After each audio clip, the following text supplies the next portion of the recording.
Everyone, welcome to an Xtreme core test. Right now I'm loading RetroArch from the main user interface, and we're going to load a great arcade core called MAME 2003 Xtreme. I'm not biased whatsoever, even though it happens to be one of the ones I work on the most. But load core, MAME 2003 Xtreme, and I'm going to load content. I'm doing the dummy folder method right now. And I'm going to load one of my favorite arcade games, Strider, from the dummy folder method, of course. Great game made by none other than Capcom. I mean, they're the undisputed kings of Arcade 2 home conversions, as anyone can plainly see from their great conversions of Strider 1 and Ghouls 'n Ghosts. And while I do this test perimeter, I'm going to talk about a few other Strider games that I played throughout the years of video gamedom and such. But let's load up Strider real quick. Again, we have the first Strider arcade game, which they did a perfect home representation of on the Sega Genesis, aka Mega Drive. And I always love the beginning of this when he does the ha ha ha ha laugh.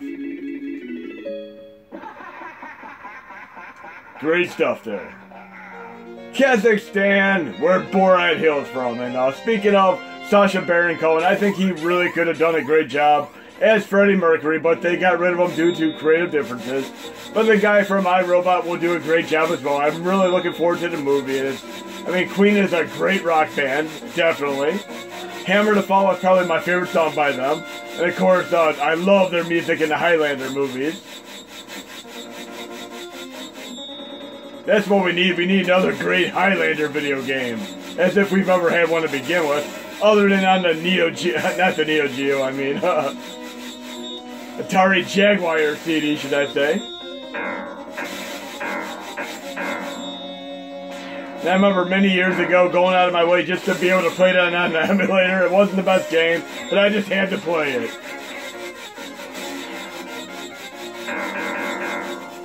But of course we also have Strider 2, which is another fantastic arcade game, and of course, the one that came to home on Sega Genesis was not the same as the arcade Strider 2.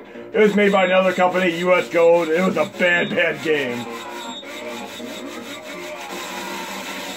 But PlayStation 1 did have a release of Strider 1 arcade, along with Strider 2 arcade. That was a great package.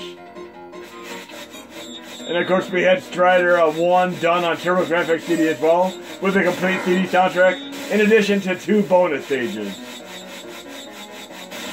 And I love the NES version of Strider, because it is a Metroidvania game, much like Rygar was, and the arcade versions were completely different than the home NES version.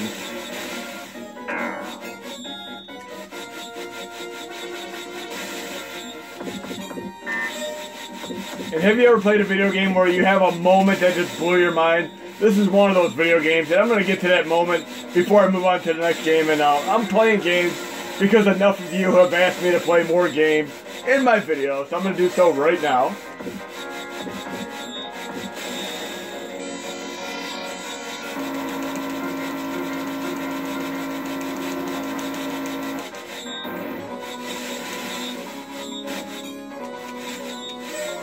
Okay, we're almost to the end of the first stage here. And PS3, PS4, Xbox One reboots of this are also equally awesome Metroidvania style games.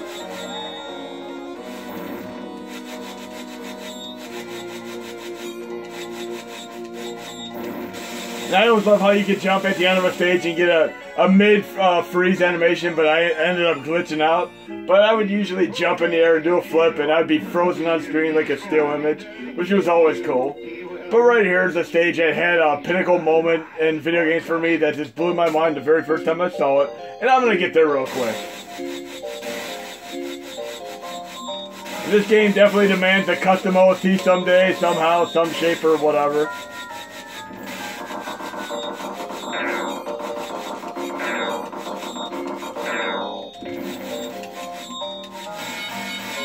A lot of people chose between a Sega Genesis or Super Nintendo, but me, I decided to have both systems because for every great game on one was a great game on the other.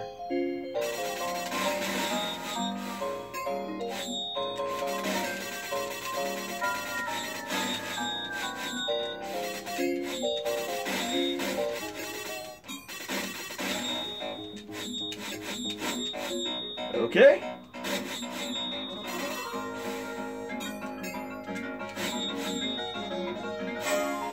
And here's that moment I was talking about right here. This just blew my mind the very first time I saw it. Right now. This is so cool.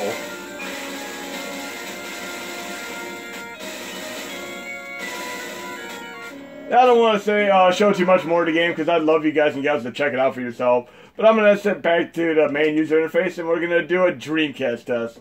Because of my performance upgrade video, I wasn't able to get first place on Hydro Thunder, but I'm going to try to right now.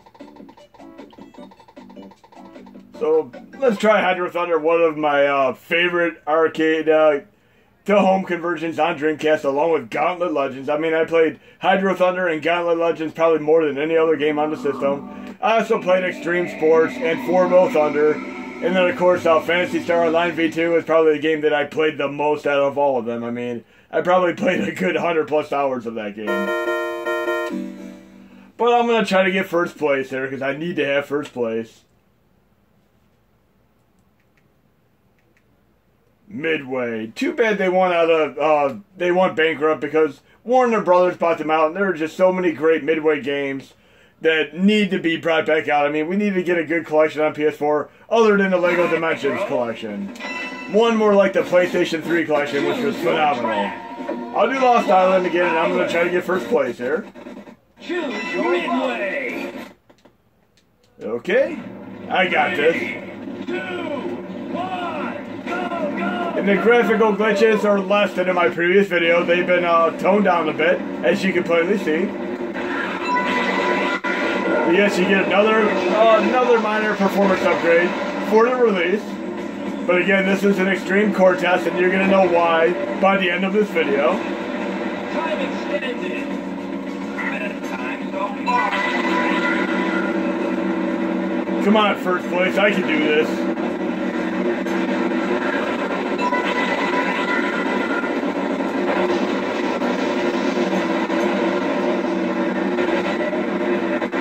It's always good to have a little boost because if you run boost while you're getting into another ship, you can bounce it right out of the water like this. You knock it right out of your way.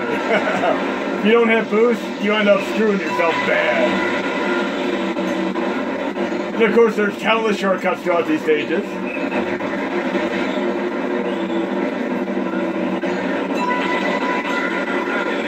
So yeah, always save a little bit of boost.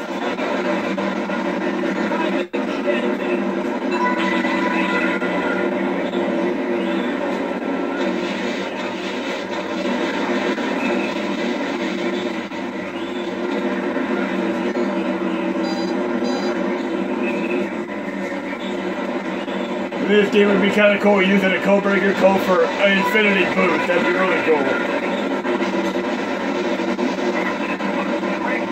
Time extended.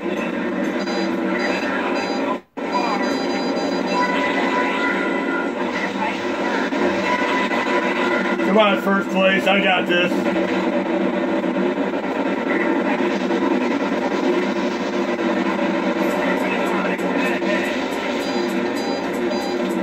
One more down for first place.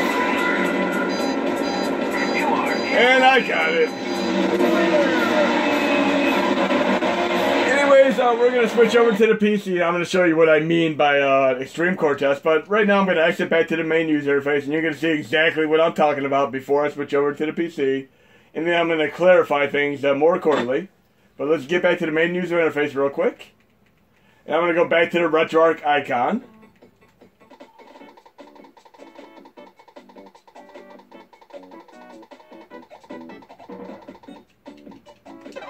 I'm going to go to low core. And guess what, guys and gals? I have every single core for my set loaded right now in a very, very special way. I mean, each and every one of these right down the line. A good 95 of them. 95 to 96 of them right now. All of them. But wait to see how they're loaded. But since people want to see me play games, I'm going to do one more very brief game. I feel like playing a Daphne game. I'm going to load Road Avenger on Daphne. Road Blaster, aka Road Avenger. You can play the MSU1 version of this, the Sega CD version, but this is a very beautiful game and just as fun to play as Cobra Command. And I'm playing the Laserdisc version. We do not yet have sound, but it is still incredibly fun to play. So I'm loading this up real quick, and then we're going to switch over to the PC. But yes, look how amazing this game looks. Feels right out of the school of 1980s cartoons such as Mask and Cops.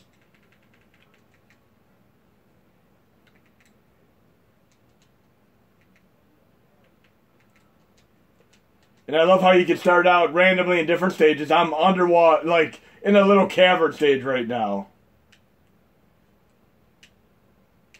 But it feels like I'm playing an 80s cartoon. I mean, it never ever gets old. And I'm going to be extremely happy when we get music into this game. Because this looks so much better than the Sega CD version, without a doubt. And Cobra Command is just as fun to play as this one. And I didn't break in time. But anyways, I'm going to switch over to the PC and I'm going to show you something incredibly cool regarding this Xtreme core test.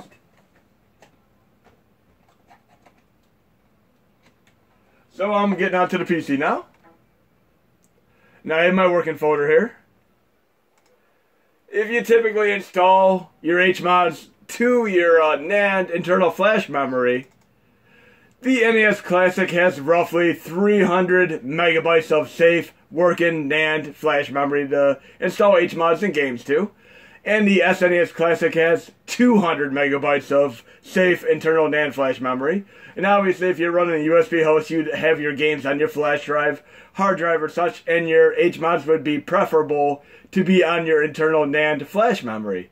But when you install the cores and such, what you don't realize is that they take up more space than you realize. I have all the HMODs installed here, and they take up 404 megabytes of space.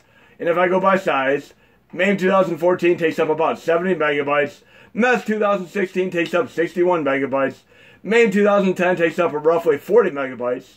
And again, that's 404 megabytes for all of these to be installed, which is not going to fit on the NAND flash memory of the NES Classic or the SNES Classic. But with the update, you're going to be able to install the cores in a new and special way. And I have them all right here, all installed. They only take up 103 megabytes. So yes, right now I have my entire core set installed on my internal NAND flash memory on the SNES Classic. I would not recommend doing this. This is a stress test to see if I can pull it off. You're not going to need each and every core, but if you go through the cores and such, by size, MAME 2014 is only 19 megabytes, MES 2016 is 14 megabytes, MAME 2010 is 10. What this means is that the cores are going to be 75% smaller once they're installed. This is pretty mind-blowing. So when I post the update tomorrow, you're going to have an extreme performance upgrade for Dreamcast, and you're going to be able to install HMODs and have them be 75% smaller. So hope you enjoyed the update, and there'll be videos more to come.